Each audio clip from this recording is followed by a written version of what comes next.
Olá, esta é a aula 1 referente à correção da ADE para os alunos do segundo ano do ensino médio.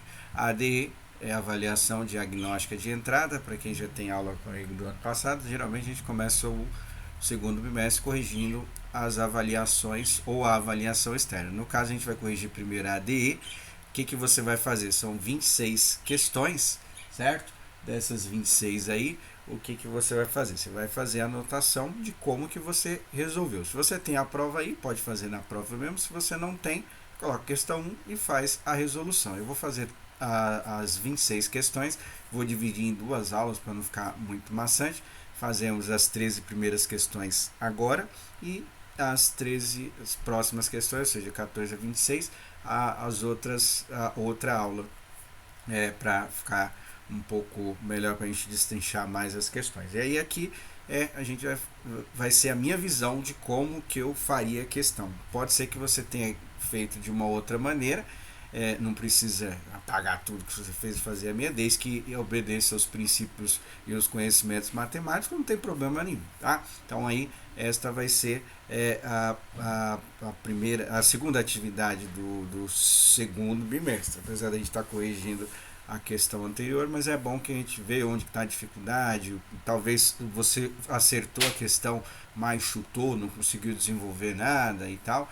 E aí é uma proposta aí para a gente aprofundar os conhecimentos matemáticos aí, tá?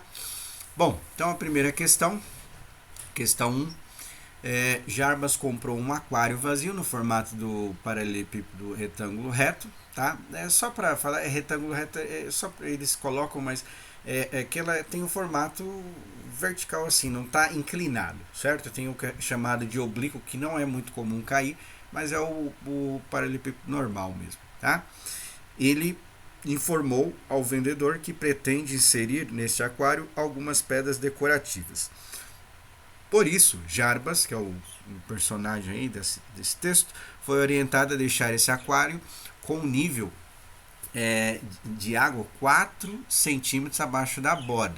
Observe o desenho abaixo e a indicação das dimensões internas e a altura ideal de água para esse aquário. Então tá lá o desenho, tá vendo? Essa parte cinza seria o nível de água que ele tem que colocar, obedecendo o que ele falou, que é 4 centímetros abaixo da borda. Aí continuando, de acordo com a orientação recebida, Jarbas deve colocar quantos centímetros cúbicos, unidade de volume, de água no interior do aquário. Então tá lá as alternativas. Bom, coloquei aqui novamente, só para a gente ver a altura completa deste aquário aí é 12 centímetros, ele tem que tirar 4 para colocar água, ou seja, 12 menos 4 sobra 8. O volume de água tem que ter até 8 centímetros de altura. Como que a gente calcula o volume? É só multiplicar as medidas igual a gente viu, A vezes B vezes C, ou seja, 10 vezes 6 vezes 8, tá? Não necessariamente nessa ordem, mas eu coloquei desta maneira. Então vai ficar 10 vezes 6 dá 60, 60 vezes 8 é igual a 480 centímetros vezes centímetro vezes centímetro, aplicando a propriedade de potência de mesma base, onde você conserva a base, somos expoentes, centímetros elevado à primeira, centímetros elevado à primeira, centímetros elevado à primeira. Somando tudo vai dar centímetros elevado à terceira, ou centímetros cúbicos, que é o que nós falamos, certo? Então esta é a alternativa correta aí. Continuando aqui, em um escritório existem um arquivo com 10 armários, cada um desses armários tem 10 gavetas, em cada uma das gavetas existem 10 pastas com documentos, e em cada uma dessas pastas existem 6 documentos. Uma maneira de fazer isso aí é somando tudo, mas, por exemplo, são 6 pastas, são 6 documentos em 10 pastas, certo? Então vai querer 6, 6, 6, 6, ou 6 vezes 10, que é 60. É mais fácil multiplicar para poder calcular isso daí, certo? Mas continuando, quantos documentos ao todo existem guardados nesse arquivo? Então são 6 documentos, cada pasta com documentos são 10 aí, né? são 10 gavetas e 10 armários, ou seja, a maneira mais fácil é multiplicando tudo, certo? Eu coloquei aí D de documentos. Aí ele tem as alternativas. Repara aqui, é um tema do ano passado, que é o chamado escrever números em notação científica, ou seja, você coloca o número e com base de 10, certo? E aí, para isso, a gente precisa aplicar a propriedade de potência de mesma base. Então, a gente percebe que a gente tem que multiplicar o 10 3 vezes. E isso aplicando a propriedade de potência é a mesma coisa que escrever 10 elevado à terceira potência. Ou seja, a alternativa correta seria 6 vezes 10 elevado a 3. Ou 6.000, né? Porque 10 elevado a 3 dá 1.000, daria 6.000 documentos. Então, a alternativa correta é esta aí, que é a D. Tá? A gente vai dar uma retomada nesse tema, que é um dos temas do Enem também, escrever números em notação científica. Mas quando for propício, a gente faz. Terceira questão aí, da D. Uma empresa produziu cadernos e canecas para distribuir brindes para seus clientes no final do ano. Na produção desses brindes, a logomarca, que é o desenho, né, o McDonald's, aquele, então, esse tipo de coisa, da empresa foi impressa com 100 milímetros de altura na capa do caderno, e na impressão da caneca essa logomarca foi reduzida de maneira proporcional. Então isso é importante de lembrar, hein? Para uma altura de 40 milímetros. Então no caderno é maior, a logomarca, numa caneca obviamente menor, né? Então a logomarca tem que ser menor. Observe no desenho abaixo a logomarca da empresa, que foi impressa nas capas dos cadernos, e em cinza a redução para a impressão das canecas. Então tá aí as medidas, certo?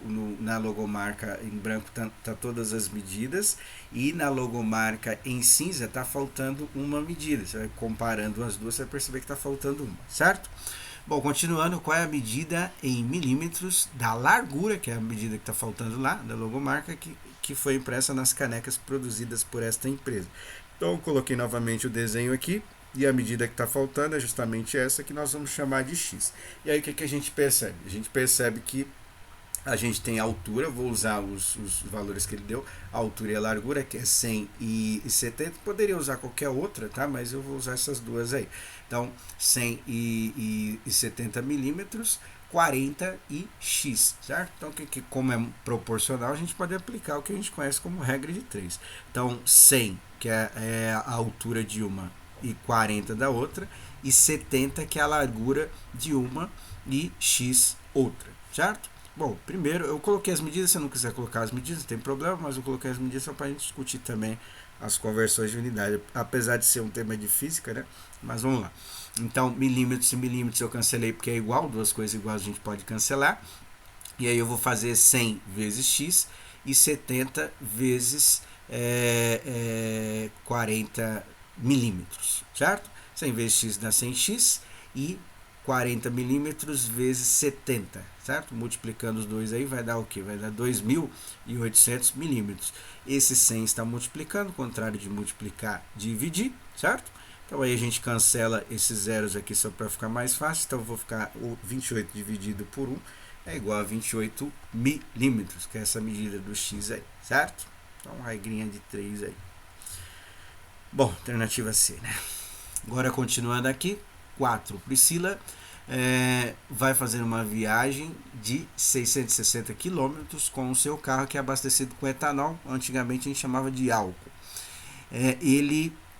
Ela quer estimar quanto vai gastar de combustível, considerando que o preço do etanol é R$ 3,30 e o consumo médio do seu carro na estrada é de 11 km por litro. De acordo com essas informações, quanto Priscila deve gastar nessa viagem? Bom, primeiro a gente precisa saber quantos litros ela vai gastar para andar esses 660 quilômetros. Como que a gente faz? Tem várias maneiras, né? Alguns podem até fazer por regra de 3, mas eu preferi dividir aqui direto, certo? se ela faz 11 km por litro, pegando a distância total, dividindo, já vai dar a quantidade em litros. Cancelando aqui quilômetros por quilômetro, que é igual, só vai sobrar litros, não é isso? Então, 660 dividido por 11 vai dar 60. Então, ela gasta 60 litros de combustível para fazer esse trajeto. Se o preço é 3,30, então basta multiplicar 3,30 vezes 60, vai dar igual a R$198, que é a alternativa B. Bom, continuando aí, 5.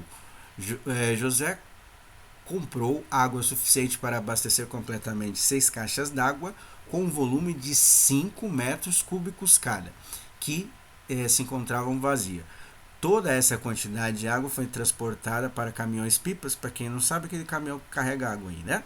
Com a capacidade de 6.000 litros d'água. O custo do transporte e da água de cada caminhão foi de R$300. Qual é o custo mínimo em reais que José teve com o abastecimento de todas as caixas d'água? Primeira coisa que tem que saber, é um dos temas das aulas que a gente fez de matemática, a parte de conversão de unidade de 1 metro cúbico é igual a 1.000 litros, certo? Por quê? Porque aí a gente transforma tudo para litro, a gente sabe quanto que dá ali.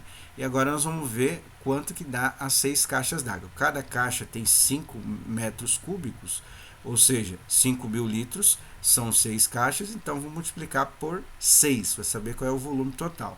Então 6 vezes 5.000 dá 30.000 litros d'água, ou seja, 6 caixas dá 30.000 litros d'água. Aí ele vai usar um caminhão-pipa para transportar essas águas. Então a gente precisa saber quantos caminhões-pipas serão necessários para transportar todo esse volume, certo?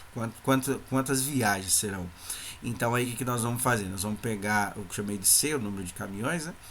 O volume que tem que ser abastecido é de 30.000 litros, dividido por 6, a gente sabe o número de caminhões, ou seja, cancelando os zeros e os litros aqui que são iguais, vai ficar 30 dividido por 6 é igual a 5. Então precisa de 5 viagens ou 5 caminhões pipas, né? Que eu acho que não é 5 caminhões para transportar, certo? E aí o que a gente faz agora? Esse caminhão custa R$300, é só multiplicar 5 vezes. Esse caminhão custa R$300, 5 vezes 300, que é igual a 1.500, certo? 1.500 é a alternativa C aqui, R$1.500. Então é a questão das mais difíceis. Bom, seguindo o baile aí, vamos lá. Rafael tem um recipiente sem tampa no formato do cilindro circular reto, cilindro, certo? Comum, de 15 centímetros de altura e 405 centímetros cúbicos de capacidade. Centímetros cúbicos é o volume, quanto que eu consigo, o espaço, quanto que eu consigo armazenar lá dentro.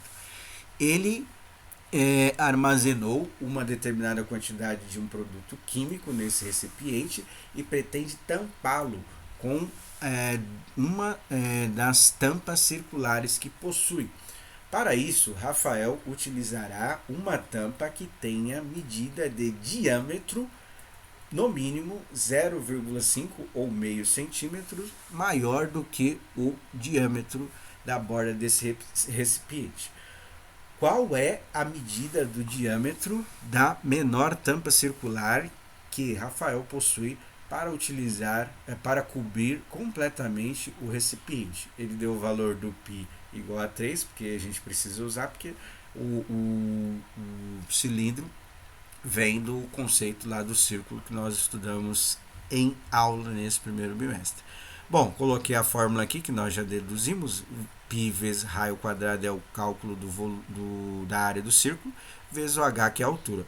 Então nós vamos substituir e ele pediu o cálculo do diâmetro, certo? Só para lembrar, o diâmetro é quando eu meço de uma borda a outra, passando pelo centro, certo? Desse círculo, e a relação é que o raio o raio é metade, ou seja, se o raio é metade, o diâmetro é o dobro do valor. Então na fórmula a gente tem o raio, nós vamos calcular o raio com os dados que ele deu, e aí multiplicar por 2 para achar o diâmetro, e em seguida somar a medida que ele chamou que é a tampa da parte circular, que tem que ser meio centímetro maior do que a medida desse diâmetro.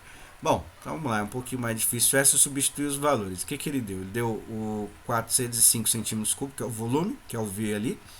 O 3, o valor do π, ele pediu para considerar igual a 3, tá aí do lado. O R elevado a 2, a gente precisa calcular, por isso que eu deixei a letra. E o 15 centímetros, que é a altura, certo? Sobrou só uma, tinha 4 na fórmula, agora sobrou uma letra.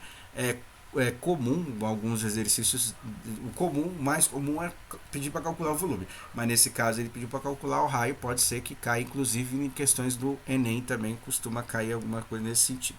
Bom, vou fazer o que aqui, ó, 3 centímetros vezes 15, 3 vezes 15 dá 45, então vou colocar 45 centímetros vezes o raio elevado a 2. Esse 45 está multiplicando, contrário de multiplicar, dividir, certo? Então vai ficar, eu só mudei a ordem ali, mas um está igual ao outro, o outro é igual a 1, só para ficar mais fácil para a gente poder fazer. Cancelei aqui o centímetros quadrado, o centímetro embaixo pelo centímetro cúbico, ali o embaixo vai sumir, porque é um só. Só que em cima é 3, é como se fosse centímetro vezes centímetro vezes centímetro. Ou seja, eu vou cortar 1, vai ficar centímetros quadrados, certo? Então, 405 dividido por 45 dá igual a 9. Então, o raio ao quadrado é igual a 9 centímetros ao quadrado. Como é que nós vamos fazer? Está elevado ao quadrado, faz a raiz, né? Então, vou fazer a raiz quadrada de 9 centímetros quadrados. Vou cancelar mais um quadrado aqui, então vai ficar só centímetros, e a raiz de 9 é igual a 3. Ou seja, o raio, para atender essa situação aí que ele falou, ele tem que ser igual a 3. Só que a pergunta não foi sobre o raio, foi sobre uma tampa que ele falou que tem que ser maior que o diâmetro. Então, se o raio é igual a 3 centímetros, o diâmetro é o dobro, então o diâmetro é 6. E aí ele falou que a tampa tem que ser meio centímetro maior, ou seja, vai ser 6 centímetros mais meio centímetro, o valor da tampa vai ser igual a 6,5 centímetros, que é a alternativa B. Bom, continuando aqui, Márcia fez um experimento em laboratório misturando uma solução a uma substância. A razão entre a quantidade de substância em miligramas e a quantidade da solução em centímetros cúbicos que ela utilizou foi de 2/3. Ao todo, Márcia utilizou 18 centímetros cúbicos, que é a unidade de volume, da solução desse experimento.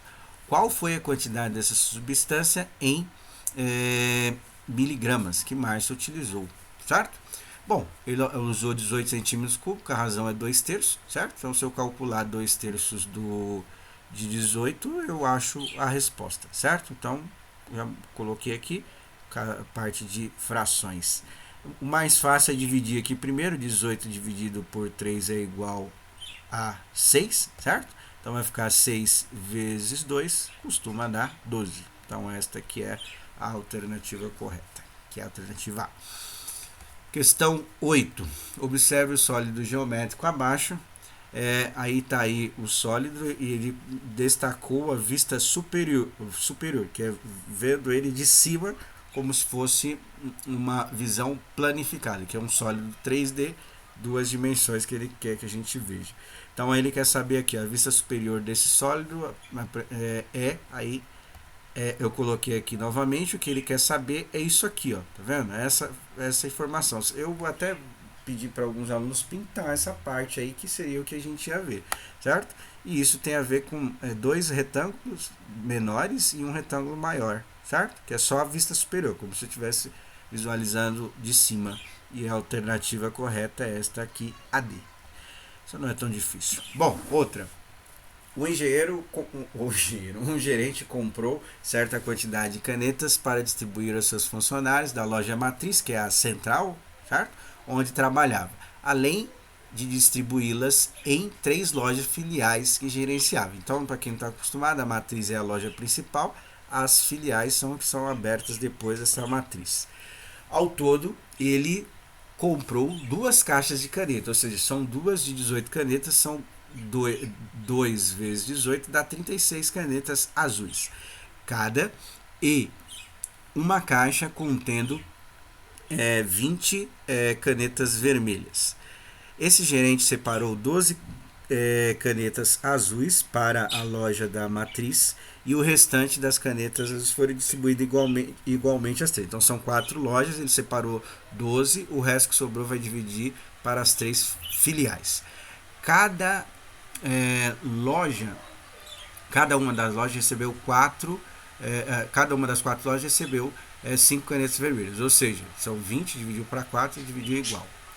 De acordo com essas informações, ao todo, cada loja filial desta empresa recebeu quantas canetas? Bom, vamos lá então. É um pouquinho complicado aqui, mas não é tão difícil, mas vamos lá. Então, significa que a matriz recebeu 12, certo? O resto vai ser dividido igualmente. Então, são 36 canetas, que são 2 caixas de 18. Então, a gente vai tirar para ver o quanto que sobra. Então, vai ser 36 menos 12 é igual a 24. Significa que as 3 filiais, receberam 24 canetas. Como ele falou que dividiu igualmente igual para as 3 filiais, então a gente vai dividir 24 dividido por 3 é igual a 8. Então, cada filial recebeu 8 canetas azuis. E ele fala das canetas vermelhas, que foi dividido igualmente. Então, foram 20 dividido para 4 lojas, dá 5. Ou seja, para saber o número total de canetas, é só fazer 8 canetas azuis mais 5 vermelhas, dá igual a 13, certo? Então, esta aqui é a alternativa correta. Questão 10. Um condomínio possui um reservatório de água com a capacidade de 15 mil litros e está instalando um segundo reservatório que possui um volume interno de 8 metros cúbicos. Repara que está diferente as unidades de volume. Um está em metro cúbico, outro em litros, mas a gente consegue fazer a conversão.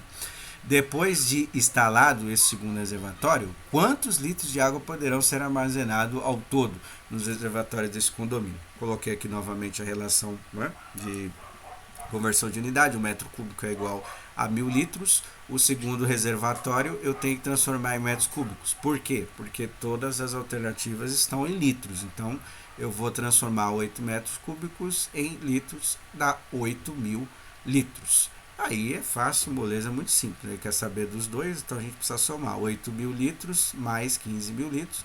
8 mais 15 dá 23, então fica 23 mil litros, ou 23 metros cúbicos, certo? A alternativa D. Bom, tema do primeiro ano do ensino médio, mas vamos lá. Observe o gráfico de uma função f, aí ali aquele r com tracinho, um conjunto dos números reais, certo? Que pode ser qualquer número aí que pode ser substituído. Então ele fala da função de x para y, que pode ser um número real, e o y também é um número real, certo? Aí ele quer saber a lei de formação dessa função. Coloquei aqui o gráfico e a gente tem que relembrar alguns temas, não é tão difícil, mas do ano passado. Mas vamos lá. Então a função do primeiro grau, ela tem essa forma geral ax mais b, onde a e b são os números reais. Ou seja, se a gente comparar com a alternativa A, o b é igual a o a é igual a menos 2 e o b é igual a menos 4, certo? Bom, qual é a característica? Primeira coisa, o gráfico da função é uma função crescente. O que acontece aí? Esse A, para que isso aconteça, esse A tem que ser um número positivo. Então, só pode ser algumas alternativas aí.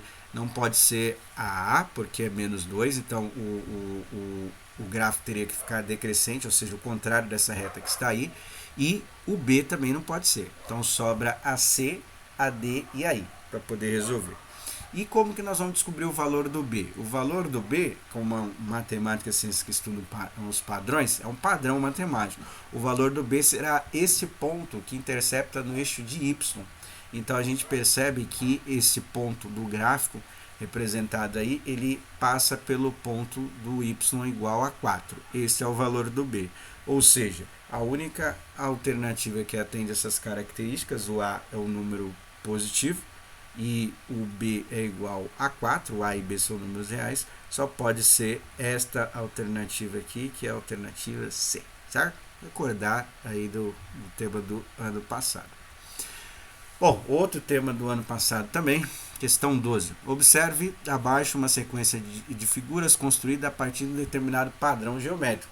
Então a gente percebe que tem alguns triângulos brancos e cinzas. Eu já contei para vocês, para ficar mais fácil aí, para vocês poderem fazer. Então, tá aqui, ó, o primeiro tem um triângulo cinza, o segundo tem 6, 15 e 28 triângulos cinzas até a quarta figura. E aí a gente tem que observar esse padrão para ver a regularidade. Então, vamos lembrar que é o tema de sequência do primeiro ano também, certo?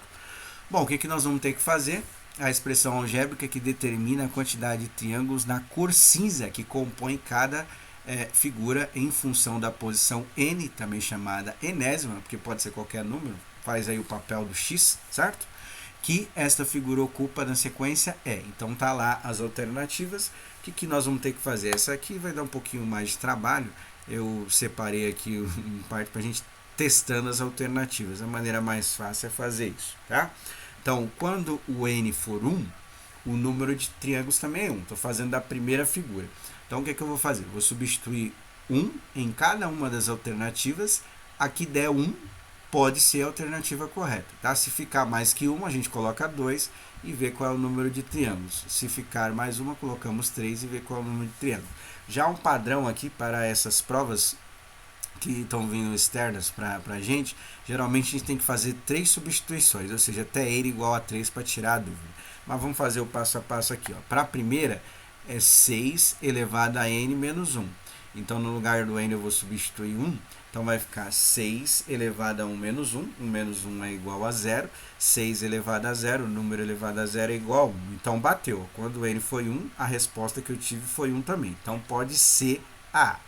Agora, a segunda é 5n menos 4. Então, eu vou substituir no lugar do n 1 e ver se bate 1. 5 vezes 1 costuma dar 5, menos 4 igual a 1. Também bateu 1. Então, pode ser também AB. A C é 4n menos 1. Então, no lugar do n, eu vou substituir 1. Então, 4 vezes 1 dá 4, menos 3 também deu 1. Então, pode ser também. A D é 4n ao quadrado menos 7n mais 4. Então, o n aparece duas vezes. Então, vou colocar n no lugar do 1 ao quadrado e no lugar do n também sozinho. Então, vai ficar assim, ó, 4 vezes 1 ao quadrado, que eu estou substituindo n igual a 1, menos 7 vezes 1 mais 4. Aqui nós vamos ter que resolver as expressões numéricas, certo? Primeiro se resolve potência, multiplicação, e aí adição e subtração. Então, eu resolvi essa parte aqui primeiro, eu coloquei em azul, ó, 4 ao quadrado, 4 vezes 1 ao quadrado. 1 vezes 1 dá 1, 4 vezes 1, 4. 7, menos 7 vezes 1, dá menos 7, mais 4, certo? 4 mais 4 dá 8, menos 7 dá 1, também bateu 1 também. E a última, 2n elevado a 2 menos n, certo? Então, no lugar do n, eu vou colocar 1, fica 2 ao quadrado dá 2, certo? 2 vezes 1 ao quadrado, 1 ao quadrado dá 1, vezes 2 dá 2, 2 menos 1 igual a 1. Ou seja, todas bateu a resposta, não dá para eliminar nenhuma. Todas a gente conseguiu chegar como 1. Então, vamos colocar agora o 2. Então, n igual a 2, contando lá o número de triângulos, tem que dar igual a 6, certo? Então, substituindo na primeira alternativa, fica 6. Agora é 2 que eu estou substituindo no lugar do n. 2 menos 1 é igual a 1, 6 elevado a 1 é igual a 6, bateu também. A segunda, quando eu substituir n igual a 2. Então, 5 vezes 2 dá 10, menos 4 dá 6, também bateu. Agora, aqui, ó, 4 vezes 2, que agora estou substituindo n igual a 2, menos 3, sobra 5. Então, deu 5, certo? Esta daqui não pode ser, porque ele não bateu o 6. Tem que dar 6. Quando substituir 2, a segunda posição da figura tem que dar igual a 6. Agora, esta outra aqui que é um pouquinho mais difícil de fazer. Então, montei aqui, certo? Resolve primeiro a potência. Então, 2 ao quadrado dá 4. 4 vezes 4 dá 16. 7 vezes 2 dá 14, então fica menos 14 ali, né? Então vai ficar 16, menos 14 dá 2, certo? 2 mais 4 é igual a 6, bateu também 6. E a última, né? Aí nós vamos ver aqui, ó, substituir 2 no lugar do n, então ficou 2 ao quadrado, que é 4 vezes 2 dá 8, 8 menos 2 igual a 6. Então, só eliminamos uma. Agora, a última, que é n igual a 3, o resultado tem que dar 15, certo? Então, vamos ver aqui qual que dá esta bagaça aí. Então, vai ficar lá 6 elevado a n menos 1, agora o n igual a 3. Então, 3 menos 1 dá 2, 6 ao quadrado dá 36. Tinha que dar 15, certo? Então a A já foi. Agora a próxima, 5n menos 4. 5 vezes 3 dá 15, menos 4, 11. Foi embora.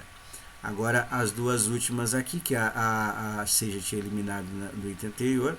Então eu coloquei aqui, ó, 3 ao quadrado dá 9. 4 vezes 9 dá 36, 7 vezes 3 dá 21, então fica 36 menos 21 mais 4. É melhor juntar os dois positivos, fica mais fácil de fazer, né? 36 mais 4 dá 40, né? 40 menos 21 é igual a 19. Não é também, certo? E aí sobrou só a última ali, só para testar, só para ver se bate mesmo 15, que aí tem que ficar uma só, certo? Então 2 ao quadrado dá 9, 9 vezes 2 é igual a 18, 18 menos 3 costuma dar 15. Então esta a alternativa correta é a E, tá? É um pouquinho complicado aqui, porque teria que lembrar a parte de expressão numérica, talvez alguns estão bem enferrujados aí, mas eu tô com a ideia de passar uma aula para dar uma retomada sobre alguns itens disso aí. Mas vamos lá. A última de hoje tem a ver com geometria plana. Então vamos lá. Ricardo trabalha em uma fábrica de joias e deseja produzir um pingente no formato de um polígono regular. Esse polígono regular que ele disse aí, ele é um hexágono composto por 6 triângulos, que depois a gente vai dar uma olhada aqui, mas triângulo aqui já adiantando, depois a gente vê aqui, tá? Para produzir esse pingente, Ricardo precisa inserir em uma máquina a medida da soma dos ângulos internos do polígono, ou seja, todos os ângulos que compõem o polígono lá, para que ela possa cortar uma chapa metálica e o pingente no formato desejado. Qual deve ser a medida inserida por Ricardo nessa máquina para construir o pingente, certo? Então eu coloquei aqui novamente para a gente dar uma lembrada. E aqui é um triângulo que é chamado de triângulo equilátero, cujos 3 lados são iguais, certo? Lembrando das aulas de geometria que a gente teve, a soma dos 3 ângulos do triângulo é 180 graus. Como esse triângulo é equilátero e tem 3 ângulos iguais, obviamente, né? Então eu fiz 180 dividido por 3, então cada ângulo mede 60 graus. Se você fazer 60 mais 60 mais 60, dá aquela relação que a gente estudou na geometria, que a soma dos ângulos internos de qualquer triângulo é igual a 180 graus. Mas ele não quer saber só do triângulo, ele quer saber do hexágono. Então eu coloquei outro ângulo aqui, que é o mesmo, tá? São todos iguais. Eu coloquei esse triângulo composto, esse ângulo composto por 2 ângulos desse triângulo. Ou seja, 60 mais 60 é igual a 120, certo? Então, significa o quê? Que cada ângulo interno desse hexágono é igual a 120 graus, certo? Teria outras maneiras de fazer, é um tema do ano passado também, que poderia ser utilizado aí, a fórmula da soma dos ângulos internos, mas como ele já deu o desenho, eu preferi fazer em forma de desenho. Bom, se é um hexágono, são 6 ângulos iguais a esse, certo? Ou seja, eu chamei de alfa, tá? Pode chamar de qualquer outra coisa, nem precisa chamar de nada se não quiser, mas são 6 ângulos de 120 graus. 6 vezes 120 costuma dar 720 graus, certo? Ou seja, a soma dos 6 ângulos internos deste hexágono é igual a 720 graus, que é a alternativa B. Bom, então essa é as primeiras questões da ADE, tá? E aí, a próxima aula, mais conhecida como amanhã, nós vamos continuar a correção da questão 14 até a questão 26, totalizando as 26 questões da ADE de 2021, primeiro bimestre. Bom, um abraço a todos, até!